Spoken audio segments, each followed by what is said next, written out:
Good day, Molweni. Welcome to another special edition with Monday Tsene. It's still August and we're still celebrating women by discussing topics that are related to women and their mental well-being. So today we're talking about holistic self-care. So what is holistic self-care? Holistic self-care is focusing on taking care of different aspects of our lives, which are emotionally, physically, spiritually, and psychologically. So why is holistic self care important?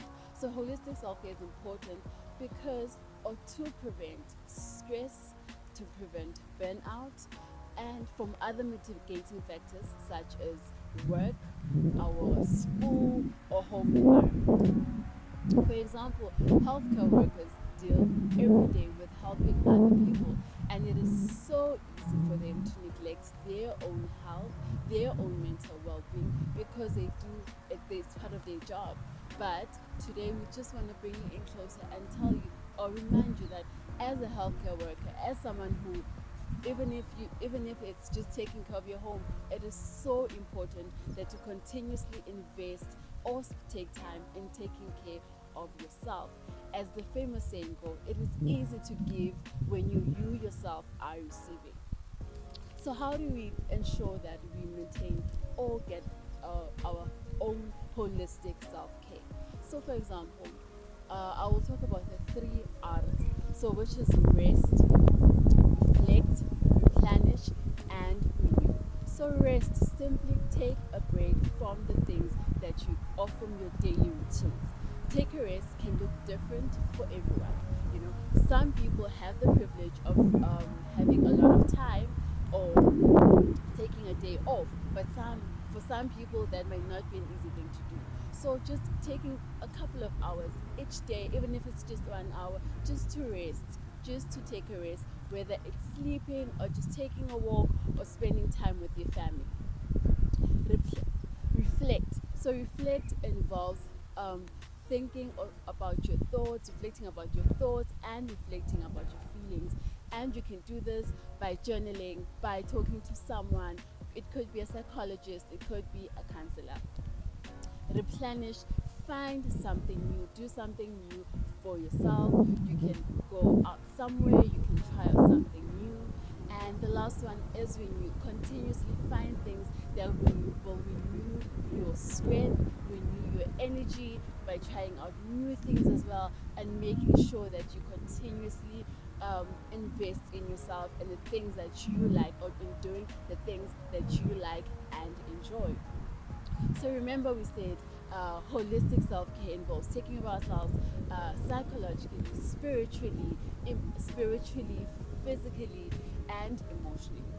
Psychologically, so you can focus on your personal or professional development. So this is paying attention to your feelings, paying attention to your thoughts, and as we said, journaling, talking to someone. It is so important to find someone that you can talk to, someone that you trust. Physically, I always say exercise looks different for each and every person. For some people, taking a walk is the type of exercise that they enjoy. Jogging, watching videos, and just performing those activities in your own space, that is exercising. And the point is just to keep your body moving, to keep yourself active, which is good for your brain and also just good for your body. Um, Another thing is eating well, drinking water. It's easier to think just because you exercise, you don't have to eat well, but we forget that the food we eat actually affects how we feel. We know that some food helps release a hormone such as dopamine. Um, Hence people like sweets and chocolates. Just it helps us feel good, especially when we're down, things that we call as pick up food. And it's okay, but just be continuously aware of the things that you feed in your body, because your body is your house. You need to continuously take care of it. What you put in it is what actually will manifest, whether in weight or in your mental health. Spirituality is also different for certain people. For some people, it is prayer, meditation, or even just going out to nature and just taking space in, taking everything in, where you are in nature and just enjoying nature. And sometimes spirituality can include just being a gratitude journal or journaling things that you're grateful for daily. So you can write about two things. I mean, it really doesn't have to be big things. It could be from the smallest things, that you're grateful that you woke up today, you're grateful that you have a family, you're grateful that you have a job. I mean, we've been in very stressful times due to COVID, but there's so many things to be grateful for. Be grateful for your health. Just daily writing two things or five things or 10 things that you're grateful for. And sometimes just focusing on non-material things, which are the things that matters the most, things that are not tangible, things that we cannot buy. Things, I'm not saying things that we can buy are not important, but I'm just saying sometimes just focusing on things that are non-materialistic. And lastly, emotionally. So emotionally, the most important one is setting boundaries for ourselves, setting boundaries for the people around us.